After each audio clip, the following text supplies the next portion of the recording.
Don't forget to like and subscribe if you like what we got. UFC 318. How often is it you have a main card with no finishes, all decisions, and you walk away feeling pretty good about it still? Like, I felt like it was a great card overall, and I enjoyed it. Yeah, I think there was one fight on the entire card that was boring, and it was on the main event. It was on the main card, but even the prelims, there was loads of finishes on the prelims.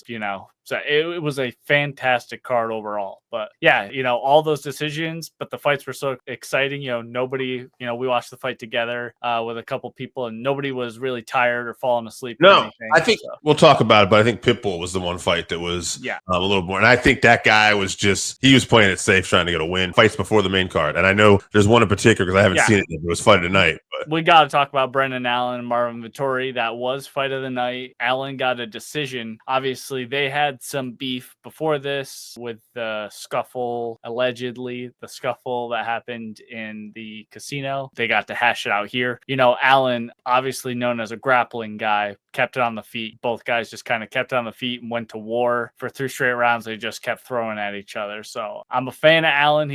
I'm a fan of both guys, but it was a good fight. It was pretty close, but Allen got the nod. Obviously great for him. He's a Louisiana guy as well. He said he lives only 45 minutes away from the arena, so he got a big pop for that. And I think he kind of killed the beef they had with that fight. So hopefully they can both go forward. Obviously, Vettori, tough on him. He had a rough year. He lost his brother in a fire, and so hopefully he can come back. He still looked good. So he just keeps losing these fights though. So see, Jimmy Crute and Ryan Spann got victories as well on the show. Yep, heavyweight Ryan Spann got a victory. Yep, Jimmy Crute got that win over Prachnio, I believe. So it was a very good card. Yeah, he got a submission. Also, random is going to throw this. Manny Pacquiao fought on that same night in majority draw. So Manny Pacquiao, 46 years old. 46 years old, yeah, something like that. I was just thinking for that we're going to talk about that, but I'm like, man, that bears noting that guy could still. Usyk also got a win. If you want, we can mention that he knocked out Daniel Dubois. There was some controversy in their first fight. Well, he knocked him out in the 5th round. So a lot of combat sports was on Saturday. Michael Johnson versus Daniel Zellhuber. Michael Johnson is now on a 3-fight win streak, coming off a finish prior to this, and but I think was almost more impressive. He went to this decision here against Zellhuber, and his speed, for as long as he's been in the game, is just so impressive. I don't know what else to say. I'm blown away that Michael Johnson is still able to perform and be near the top here. So I'm gonna, like I always do with Pedro, I want to pick a potential fight for him, and I'm gonna throw a name at you there. And I don't know if this guy will do it, but this guy's been on a losing streak, and I think it'd be an interesting, fun fight. Michael Chandler. I'd like to see Michael Chandler, Michael Johnson, because I feel like Michael Chandler could maybe get back on a win streak and keep himself healthy. Or, all right, no offense, even though Michael Johnson on a win streak, if you're not beating Michael Johnson, then you're probably not going to fight the Justin Gaethjes, the Max Holloways anymore.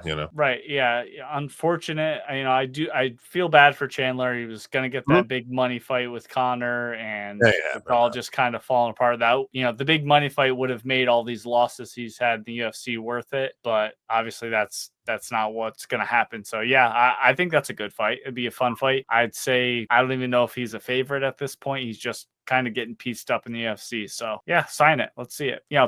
This one was great. Michael Johnson just outclassed. And like you said, speed was the big disadvantage or big advantage. I think Zellhuber kind of overlooked him. If you heard them talking in the press conference, he was calling him an old man and everything. Michael Johnson, 39 years old, still put those hands on you though. He said in the corner, "Oh, he's fast." He said that at the end of the first round. Yes. Yeah. Dan Ige versus Patricio Pitbull fight. Yeah, which we thought might have been a fun fight. We thought Pitbull, would come in here, want to make a statement, and Ige have an exciting style, but Pitbull managed to use his grappling, decent grappling, but probably a safer way to win. It wasn't like a lot of exciting scrambles or anything. Just kind of a fight that was there on a night of really good fights, and Pitbull did what he had to do to get a win. Featherweight division's tough. I'd like to see him step up now against maybe a guy like Josh Emmett. Yeah, that'd be a good fight. I don't have too much to add to this. It was a terrible fight. It was very boring. Neither guy really did anything. I don't want to see Pitbull on pay-per-views anymore. Sure. So far, all of his fights have been boring. So that's why I said Emmett, because Emmett's can probably keep the takedown, from stopping it, and he's got power. power. So who knows? Yeah. Throw it on a fight night in the Apex. Yeah, exactly. What was another contender for fight of the night, and I do believe Dana paid these guys a little bit extra money. Yeah. He's Kevin Holland versus Daniel Rodriguez. Yeah, I thought Holland was going to come back and pull this off, but nope, not the case. Rodriguez really showed something to me here, and the pace he could keep up, with some of the volume punches he was throwing. He got caught himself a couple times, but he never folded. And yeah, I'm impressed with Rodriguez. As far as next fights, I'd like to see with him. Michael Venom Page, MVP, a striker. I think that could be interesting. Any fights against MVP is tough, but yeah, both guys hurt each other multiple times in this fight. Both looked so gassed that I thought they were going to get finished at different parts of the fight, but then recovered and, ended up on top in a scramble or whatever. It was a very good fight, but I thought D-Rod did well, and I thought he deserved the nod. Kevin, he got knocked down once, and I just don't think he ever really recovered from that fully. His eyes were really wide, and, he wasn't doing a lot of talking or anything like that. So good on D-Rod.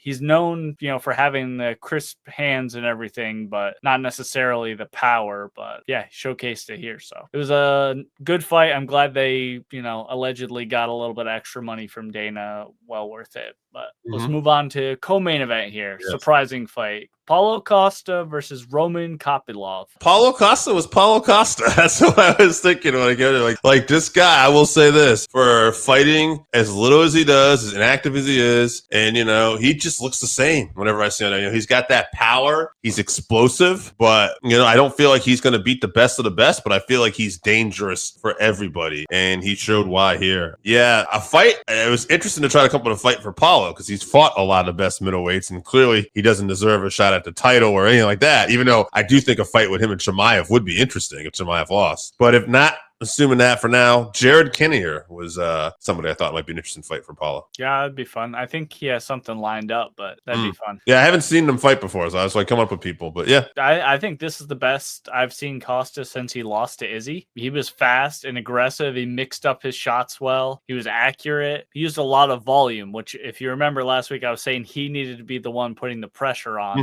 and making Kopylov fight on the back foot and not just looking for, one big bomb to land. So he did that. He worked the legs. He landed a lot of body shots. He worked combinations. He cut angles. And even later on in the fight, we were just getting tired. He was getting backed up to the fence, and he was still throwing lots of volume, going in and out, waving Kopylov on. So he looked fantastic. I'm very happy for him because he is an exciting fighter. He's not my favorite personality or anything like that, but an exciting fighter. Glad to see him around getting some wins again. So, I'm looking forward to his next fight. Hopefully he can keep doing that. Main event. Yes. Max Holloway versus Dustin Poirier 3. Fun fight. Obviously, exciting fight. It's funny because someone at the press conference had mentioned when we were talking about fight night, he said, don't forget about the main event too, was probably a candidate. And Dana's like, oh yeah, great point.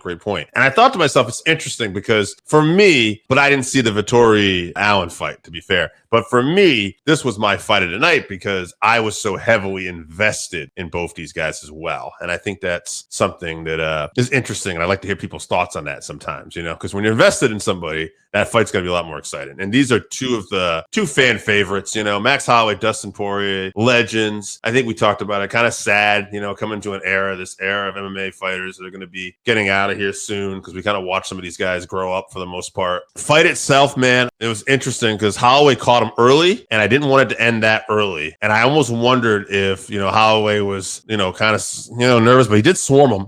Poirier hung on. And then I can't remember if Holloway had caught him again, but then Poirier eventually caught Holloway. And I thought, oh, man, Max is out. But luckily, it was towards the end of the round. Max held on, survived, and then stumbled back to his stool, yeah. Other than the Poirier knockout, I've never seen Max rocked like that, obviously. There's a Justin Gaethje knockdown that didn't count that Max said should have count. But this was no doubt, right? And it was interesting because even during the fight, I don't think I ever said it, but I kind of wondered, I wonder if Max came back too soon from Ilya. And even now, knowing he got the win, I maybe you should take it a little easy, That being said, what a great moment. We saw, footage afterwards with Max's son where they had showed footage from 2016 where Dustin was kind of consoling Max's son, saying, your dad's great. Don't worry, he's good. And this time, even though Dustin didn't really go, Max's son was like, you had a great career, man, and I just thought, wow, these two are really cool dudes. As far as next fights go, One of the things I really enjoyed about this card, and especially the lightweight division right now, is there was so many potential fights we could talk about. And so I'm just going to throw 3 at you real quick because this isn't even all on the card. Ultimately, I decided I liked the idea of Max Holloway and Charles Oliveira. When I thought about it, even though there's a couple other fights I thought might be interesting, I said, that's probably going to be the most exciting. And Charles coming off that loss, so that, for the BMF title, that could be great. Ultimately, this is the card I would like to see. I'd like to see this as a card UFC. I don't think I'm going to get this, but Arman Tsarukyan versus Ilia Topuria, UFC Lightweight Championship. Co-main event, Max Holloway, Charles Oliveira, BMF Championship. Line them up. Feature fight, Justin Gaethje, Paddy Pimblett. Book it. Yeah, I think those are all great fights. For Max, you want to do Charles because that's going to get him closest to a title. Mm-hmm. If you're treating the BMF title like a real title and you want Max to defend it, I think Dan Hooker versus Holloway has got to be next. The man I left out. I thought about that afterwards because this division is so good right now. And honestly, you could argue that Hooker belongs in there more than Paddy does at this point, but Paddy just has that. For BMF, like... Oh, for sure. Gaethje held the belt. Dustin had his chance at it. Max has it. Hooker is the other person who you think of when you think of BMF. So, yeah, I would like to see that one. But part of me wouldn't because that's not probably getting Max close enough to a title shot. The Charles Oliveira one would. And there's a little bit of heat between Max, as much heat as there can be between Max and Charles, because they fought before and, Charles got finished because he was grabbing his neck. He hurt his neck, and Max says, well, they did scans afterwards and there was nothing wrong with his neck. There's no injury, just wanted to get out of there. Yeah. All of those are good matchups, which is spoiled for choice is a good way to be when, you're trying to make money in the UFC. So back to this fight, though. Yeah, it was another great back and forth fight. Max's shots certainly had more of effect on Dustin than they did in their last fight because, he still landed lots of volume, but he could not hurt Dustin in the last fight. And he hurt him multiple times in this one. So both guys knocked each other down back and forth, but it was ultimately just volume from Max and great body work, too. He landed a lot of good combinations. The UFC also really did Dustin's retirement well. The video packages, the location, the commentary, picking Max as an opponent was an absolutely genius move. I've been giving the UFC a hard time a lot lately, rightfully so, but they hit it out of the park with this. So coming off of 2 great pay-per-views too. Yeah. So just going back to the picking Max for the last fight. I mean, obviously gonna put on a great fight, the two of them. They could fight 100 times and every single fight would be great. But, Max knowing that, and Scott, our friend Scott, called this right before it happened, but knowing that it was Dustin's night, it was Dustin's retirement. Obviously DC talks to the winner first in the post fight. And he says, I'm going to be short. I'm going to get out of here. On the, whoever wants it, can come get it or whatever. He had his names. And then he said, I'll let you talk to Dustin. It's his night. He's a warrior. Congratulations to him. DC goes to talk to Dustin, and the crowd wasn't to the correct volume for Max Holloway. So he runs back over, gets on the mic again, calls them all soft, and shows some respect for, one of the baddest motherfuckers to ever do it in the UFC. And he's a legend. And so that's just the type of class that you come to expect from both guys, really. So you mentioned it before, coming to an end of an era, and, the UFC, Conor really changed the game where he showed, you make money by talking shit and having controversy and all this. And so these guys like Max and Dustin, they're not multiplying like the Conor regen people are. So end of an era. So we need to appreciate these guys while we have them. All the respect to Dustin. He had a close fight, but it's good for the guy who's retiring to take the loss and put over the other guy, as as a pro wrestling fan. So respect to Dustin. Wish him all the best in his retirement. I'm sure, he's going to be out there doing all those things with his foundation and helping the world and taking care of his lovely family. So shout out to Dustin Poirier. Talked about doing something with Hawaii too, with Max too, I think. So of course. Classy guys. I do want to say 2 more things. I want to work a little bit because I'd be remiss. I was thinking about afterwards. One, we did also see the point down with the Yes. last 10 seconds left. So again, two warriors. And also Dustin, like we said, almost like the guy who's retired should go out with a loss. But Dustin, the true warrior here he is. And, me talking about maybe Ilya, maybe Max came back from Ilya too fast. I do need to point out, though, too, Dustin looked in the best shape of his damn fight career coming here. And I was right. So, I mean, maybe Max just beat the best version of Dustin that night, and hats off to Max, and the fight game is just tough, and it can go either way. So, yeah, it was a hell of a night. UFC 317 was probably a better pay-per-view overall because that was just an amazing pay-per-view, but this main event left you feeling good because this was just more of a feel-good moment. So, hats off for the UFC for putting on two great pay-per-views back-to-back at least. Yeah, absolutely. Please like and subscribe.